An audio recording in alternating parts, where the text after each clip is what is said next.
Pissing our pants yet?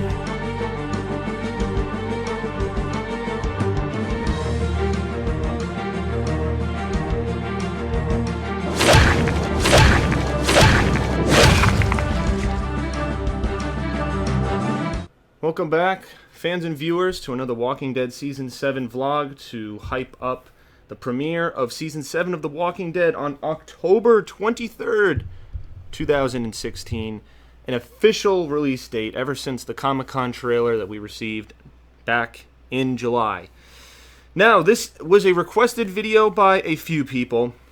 Something that I figure I should do before Season 7 comes out, and I'm sure this list is going to change once Season 7 gets underway, because some of the best content from The Walking Dead overall is the Negan arc of All Out War and Something to Fear, the presence of Negan and his community's the power that he has over Rick, and the ensuing war that eventually occurs is what is basically the best content in the Walking Dead comics, and now that its adaptation is coming to the show in Season 7, it's some of the most exciting stuff that I have to look forward to, and we have to look forward to.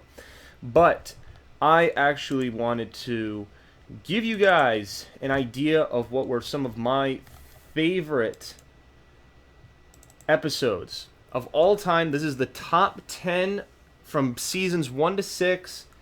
These are some of the episodes that I like the most. Now, they're not all based around one theme. I like them for different reasons. And I might accompany some clips or some pictures to accompany this. I haven't decided which, but I am going to accompany one or the other for this. No audio or anything from the episodes. If I do place anything from the episode, it will just be a clip that will only be the video, and you won't actually hear what's going on. So let's get stuck into the countdown. I want to go from, we're going to do the top 10, we're going to start with 10, and then we're going to count our way down to 1. So number 10 is the season premiere of Season 5, What Happened and What's Going On.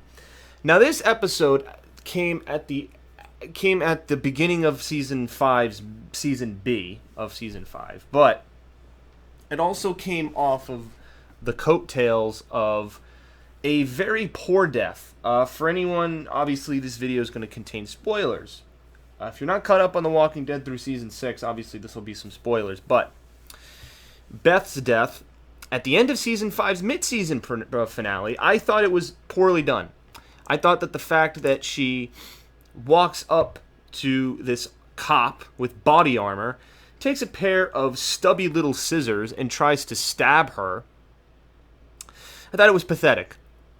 And Dawn killed her by complete accident. It was a trigger finger reaction, and it was confirmed in her lip movements, and in the episode after, which is the episode I'm reviewing now, she confirms, and even Rick confirms, that Dawn did it by accident. Beth's death was an accident. A complete accident. And it sounds stupid for a show that has, zombies and human groups going after each other. For one of our major characters to die in an accident, a character who was gaining traction, who was gaining popularity, for her to die in such a stupid manner really, really irked me. And I was really upset about it. I thought, if anything, the group's walking away, and then Dawn demands that Noah stays. And then the group ignores her. Rick says that wasn't part of the deal, so just keep all the dialogue. But instead of Noah conceding and staying with Dawn, they just decide to ignore her. And then out of rage, Dawn draws her gun and shoots Beth. And then maybe Dawn's really surprised that she did it, and then comes the reaction by Daryl and Rick to kill her. That would have gone better, because then you actually would have a consequence there, and it wouldn't have it seems poorly done.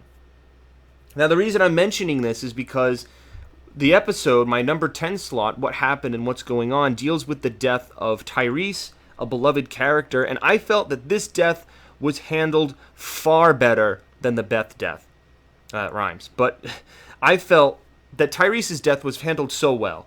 You get to see flashbacks to all sorts of different parts of the series, the things that he experienced. And at the beginning of the episode, you think that they're digging a grave for Beth. but it's actually a flash forward to the end of the episode where they're digging a grave for Tyrese. And you see these memories of the past, you see his struggle, and you just see a man who's trying to hold on to a part of the world that just doesn't exist anymore. You have characters, villains brought back. You have Martin, that crazy guy that screws with Tyrese's head from Terminus. You've got the governor that actually returns. You've got Lizzie and Mika, Bob, and actually Beth does jump back into it very briefly. It all kind of just happens in this one scene where he's inside of a house and a kid bites him. Now, this was controversial when people saw it, but because they see Tyrese in season 4 taking down a herd of zombies with a hammer, and he doesn't die. But then all of a sudden, this little kid zombie somehow sneaks up on him and bites his arm. I saw it as Tyrese was really in a bad mental place and was distracted by the photo. The emotions get to him, and I can see how that happened, and, I felt that the death was warranted, even though some people thought it was bullshit, that how he got bit and how he died, and he was a man who was holding on to a version of the world that just wasn't right for him. And as much as I wanted him to live until the Alexandria section, I think it would have he would have fit in very well in Alexandria, which is upsetting. And I think even Father Gabriel says that at the end of season 5. But that's why what's happening, what's going on. And I like the episode name because you're kind of like shocked that the season starts like this. Like, what the hell? Like, one of the main characters, Tyrese just dies, like just gets bit, and it kind of reinstalls into the show that, yeah, people still die from zombie bites. Not every death has to be this big thematic, over the top, some character in this big dramatic moment kills another character. Like, sometimes, we've seen a lot of characters in the earlier seasons die by zombies devouring them. And, this scene was, Tyrese getting bit, dying from blood loss, and just not having the will and capacity to move on. So I thought it was very well done. The episode was great, and I give it my number 10 slot. That brings us to Four Walls and a Roof for number 9. This is the third episode of season 5 and also the conclusion of the Terminus arc. A very short arc. It lasted for parts of season 4 because at the end of the second half of season 4 there was this hope that Terminus would be a place to live. Obviously that wasn't the case. The season 4 finale leaves us on a cliffhanger, and then we get episodes 1, 2, and 3 where we deal with the conflict at hand with these termites.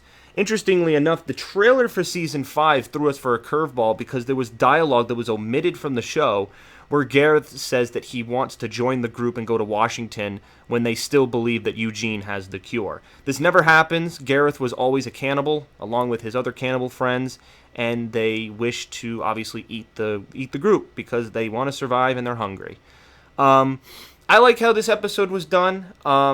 If anything, it really, for me, cemented Rick's savagery and the fact that Rick brutally understood the nature of the world that they were living in, and the fact that for a moment we almost got a sense that our main characters almost took on a kind of villainy role because for a justified reason, they murder the Terminus people. Rick slashes Gareth with his sword. Other members get beaten to death. Sasha stabs Martin in the throat repeatedly. It's pretty gruesome.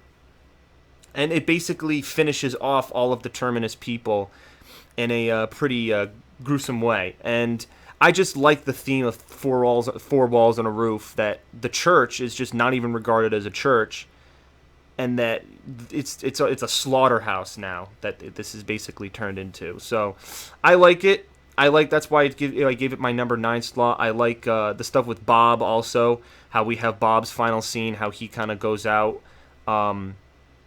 And I love the tainted meat that was brought over from the comics where they're eating him, but he was infected, so he kind of has this very weird victory. So that's my number 9 slot. Number 8 is Too Far Gone. Now, these are big episodes that I'm saying for my countdown, and Too Far Gone could have acted as a season finale, but it was a mid-season finale. Too Far Gone was the conclusion of the Governor's arc. This is the Governor's assault on the prison. This is the fall of the prison. Many characters die in this scene. This is Herschel's final scene. This is the Governor's final scene. This was an interesting battle. And I love the extremes of the leadership, how Rick tries to reason with the Governor, but the Governor is, as Rick says, too far gone. And the Governor basically just tears down the prison after after that little girl's death.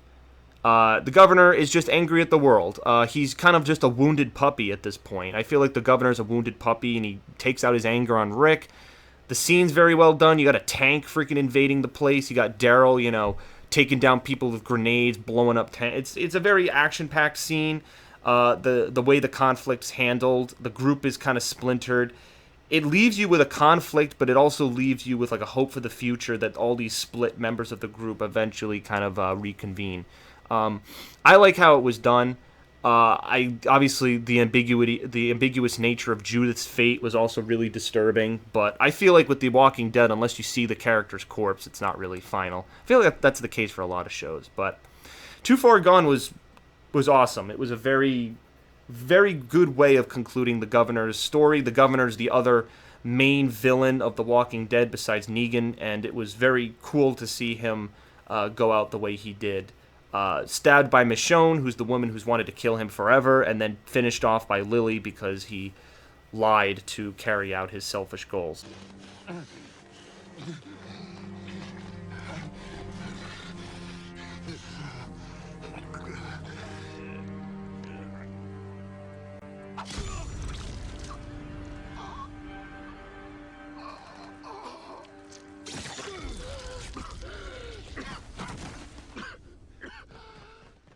So, very good episode. Probably one of the best, but it's number 8 on my countdown.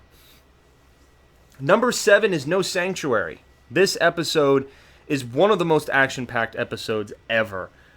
This episode, right out of the gate, you know some shit's gonna go down because the group is captured in Terminus. This is the scene where Carol goes John Rambo and breaks them out, blows up an oil tanker, infiltrates the place, kills a bunch of people, sets a zombie herd on them, and Rick and the group takes advantage of it and just blows up zombies. Rick mows down like 5 people with one clip of an AK-47. You've got some amazing action sequences here. Not only that, you've got a side plot with Martin and Tyrese. Martin is really, really kind of screwing with Tyrese's head and has him at a vulnerable place. And I like that side conflict. We have the scene where he puts his arms around the baby, and that was freaking like, my heart was racing during that scene. I was like, no, they can't kill the baby. I was like, that'd be fucking sick. But great stuff. Great episode. I like how the tides turn so quickly. The episode starts so brutally. Like you have these no-name characters having their heads smacked by a baseball bat and then their throats slit. They're pig feed. They're literally just not even regarded as humans and are just being regarded as just meat, just sacks of meat. And it's the calm nature of the termites and Gareth is just chilling, and then the murder that takes place after. The whole thing is just very, very chilling. And you get a look into their philosophy, which is interesting. And again, it's just so surprising because one would have thought that Terminus would have taken a different turn, just with the amount of people they had and everything, and it almost felt like it fell easily, but with Carol's infiltration is really what obviously saved the whole thing.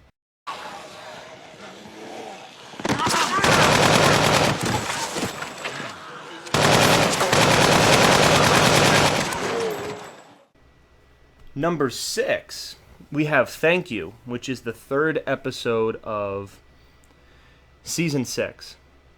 Now, this episode was just an adrenaline rush the entire time. There's a looming threat of a zombie mega herd on the horizon. It's a race against time from many different perspectives. You got Rick racing to the RV. You've got Glenn and Nicholas racing to create the diversion. You got Michonne and some of the other followers racing to have their diversion. It's intense. It's really, really intense, and it really kind of just gives you a sense of just urgency the entire episode. And then there's the big scene where Glenn, people at the moment thought that he died when Nicholas commits suicide and falls on top of his body. And then there's even a scare at the end where the wolves that Morgan let free, the wolves attack Rick, and that stops Rick from using the RV to lead them away. It's it's pretty brutal the way it goes. It's an episode that just keeps you invested the entire time, and it just really you see the chess pieces from every angle, and you stay invested till the very end. And I like the amount of attention that was given to every scenario and how it kind of fits together very nicely. And you feel what the characters are feeling, I think, and that's what this episode accomplishes more than anything. Thank you.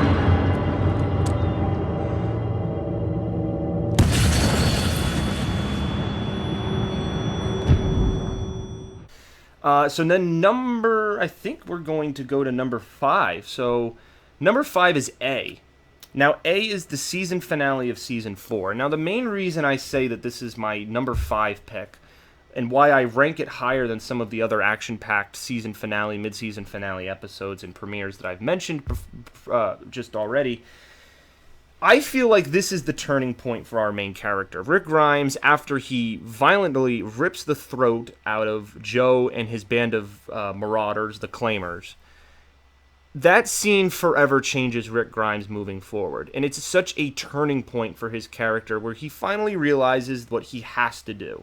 He sets aside his inner conflicts and realizes what he needs to do in order to survive with the people that he's with. And it really shows you where he comes from. Like, moving forward, his mentality is cemented for the rest of the show. And it can all be brought back to the moment where he does this very savage act. And even with Terminus, even when they get captured by Terminus at the end, you still feel like Rick can handle it. They're screwing with the wrong people, or they're fucking with the wrong people. The last lines that are uttered in the finale, you really feel like he's telling the truth, because they, like, just at what they've been through, you feel like they have hope. The exact opposite of the season 6 finale, but for the season 4 finale, you definitely feel like there is hope. Okay?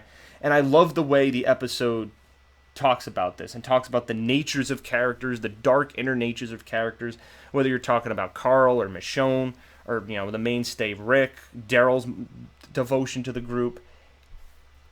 I think it's fantastic the way they do it. What the hell are you gonna do now, sport?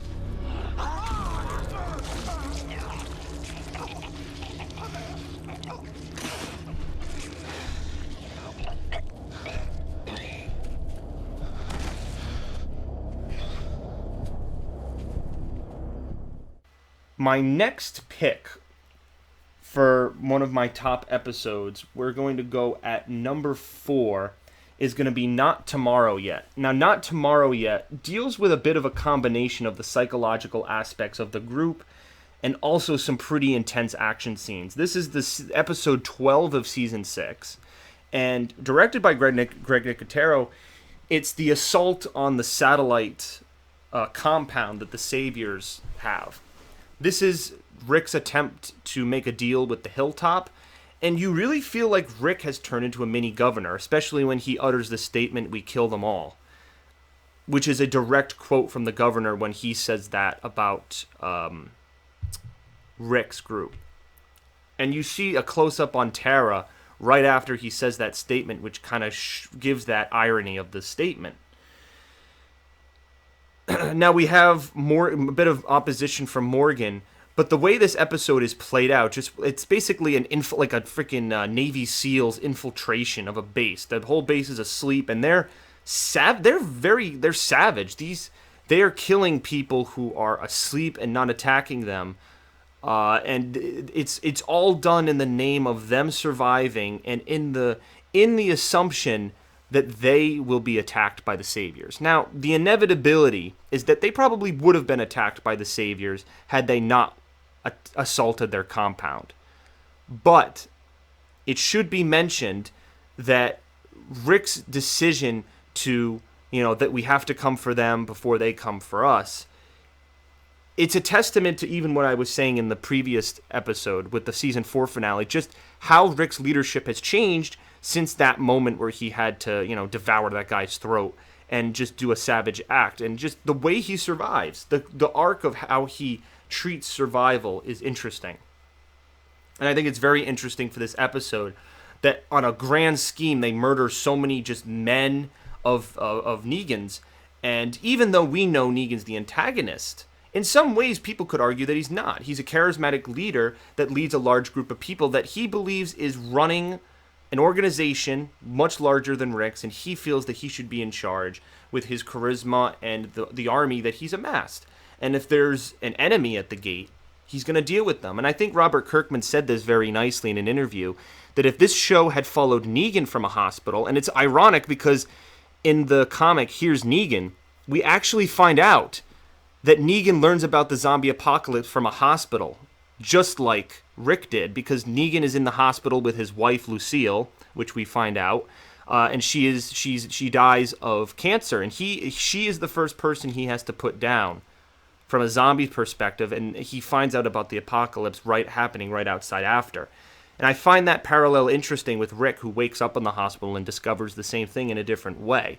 But Kirkman said if we had followed Negan from start to finish, just like we had with Rick, we might be feeling sympathy for Negan instead of Rick. We might be feeling that he's justified in the army that he's amassed, and sure, he's very brutal in his delivery of smashing people with a baseball bat, but it's done to send a message, and I feel like he feels that, and it's a very interesting opposition to how Rick's leadership is savage. It's just Negan's leadership is savage in just a different way. They're doing what they can to survive in just very different manners, and I like that juxtaposition.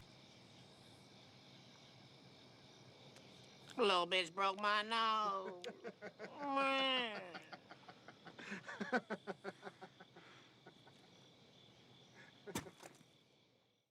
Number 3 is TS-119, and this is going all the way back to Season 1, the finale of Season 1, which is probably the most different episode of all of the episodes because there's no threat of the zombies in this entire episode. They're underground in the CDC, and they're dealing with a new character called Edwin Jenner, who is a scientist who stayed behind after the entire world went to shit. And it's very interesting. He describes what it's like to be zombified from a scientific perspective, and also shows basically he shows it from a human aspect. He tries to humanize the concept of someone turning into a zombie, and it really makes you fear and feel bad for the people who either become zombies or the people who lose people to it. It's basically a fate that's worse than death. Like most people, dying is the worst thing, but being turned into this zombie is basically like the worst possible thing because it's the person, but it's the person in a different form. It's the person losing everything that they were. They lose everything that they were, and they turn into just a mindless. It reduces the person. It takes away and strips away everything that they were, all their potential and thoughts and feelings. It takes that all away and turns them into this primitive, savage beast. And you really feel that to the greatest extent in this episode with the description of the scientific way, Edwin Jenner's, backstory of how his wife was turned into one, how she volunteered when she got bit, the suicide pact that he basically makes, that he concludes there's no hope, and rather than turn into a zombie, he'd rather just die and have it be over with. Obviously, Rick still holds out hope that there's a chance and escapes at the episode's end, but the tension when you find out what So you see this. You see that Jenner has a reasoning. There's a dual purpose. He's not only telling you the backstory of how zombies are created just for his reasoning to give the audience the information, but he's also doing it because he has an end game in the fact that he just wants to kill himself and everyone inside. So it's a very nice dual purpose intention, and I like how it was done. That being said, we also get the hidden revelation that's not revealed until season 2, that no matter how people die, they're infected, and Jenner whispers this to Rick when he's leaving. And we don't hear it, but this is told later on, and it's a nice touch. So that's number 3. Then we have Days Gone By, which is the pilot. This is the first episode of the entire series, and I thought it was very, very well done. Just all of the things people know. Rick waking up in the hospital, the way he sees all of those corpses, just the look on his face when he sees those corpses stacked in piles by the hospital. He sees, the helicopter, the way the music conveys it, the emotional pouring from Morgan, the way Morgan struggles, with putting down his wife. Everything just swells, and you just really feel for both Morgan and Rick. And the juxtaposition between them and what they've lost and how they're first dealing with this apocalypse is just unbelievable. And the fact that it ends with Rick hiding in a tank surrounded by a horde of zombies, it just shows you the extent to which the world has fallen. Just Atlanta, the capital of Georgia, is just overrun. And, here's this guy who just found out about it hiding in like the last remnants of society in this military tank, fighting for his dear life. It's insane. So that's number 2. That is number 2. And finally, for my number 1 pick, this is it, the big one. We are going to say the season premiere of season 6 of The Walking Dead, the mid-season premiere, No Way Out. No Way Out, the season premiere of The Walking Dead. Now, there is one huge reason why this episode is my favorite.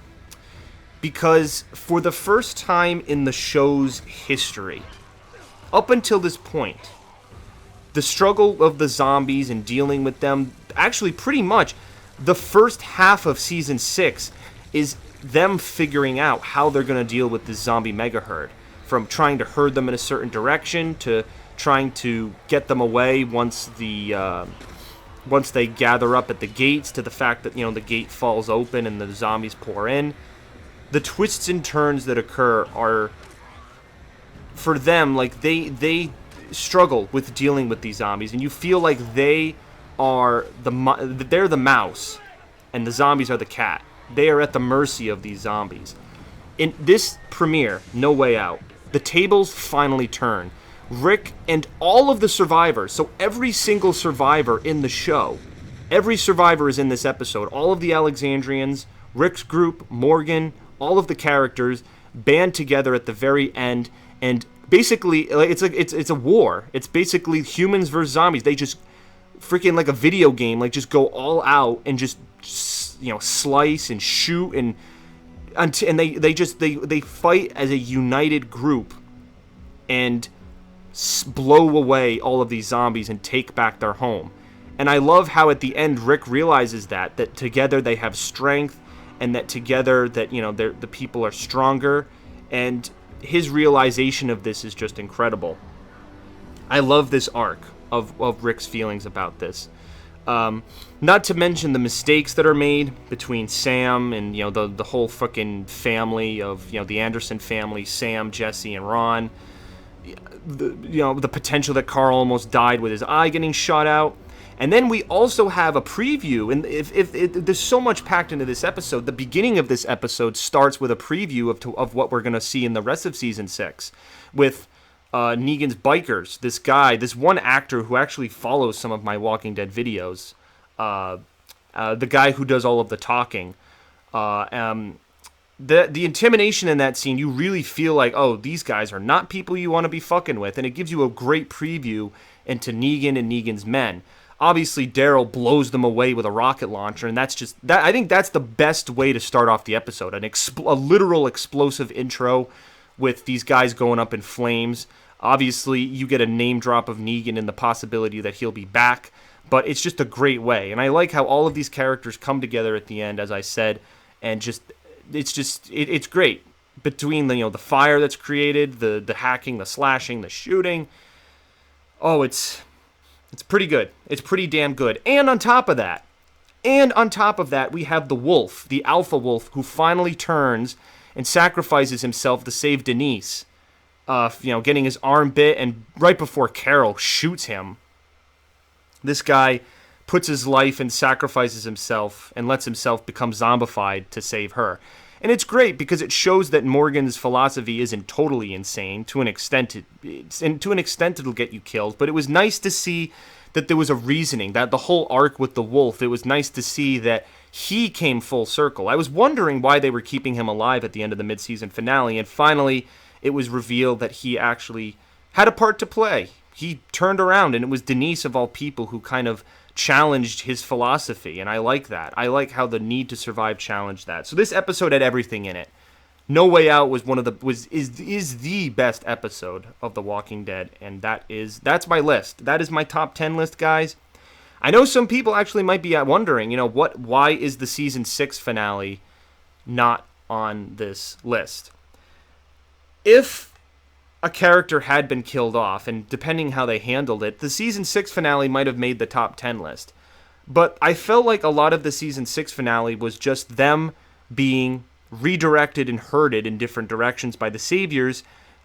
Basically, Negan's 10-minute dialogue, his monologue, is fantastic, but I don't feel like that saved the entire episode. It's a great episode, mainly because of Negan's introduction and his menacing presence and what we're going to get in the future, but I didn't feel it was enough to save the rest of the 90-minute episode, also due to the fact that it ended on a cliffhanger, which I still believe is quite unnecessary. I will say that for a fact once I see the Season 7 premiere, because depending how they handle the premiere, I'm going to see if it was worth it. Is the premiere as good as they're saying?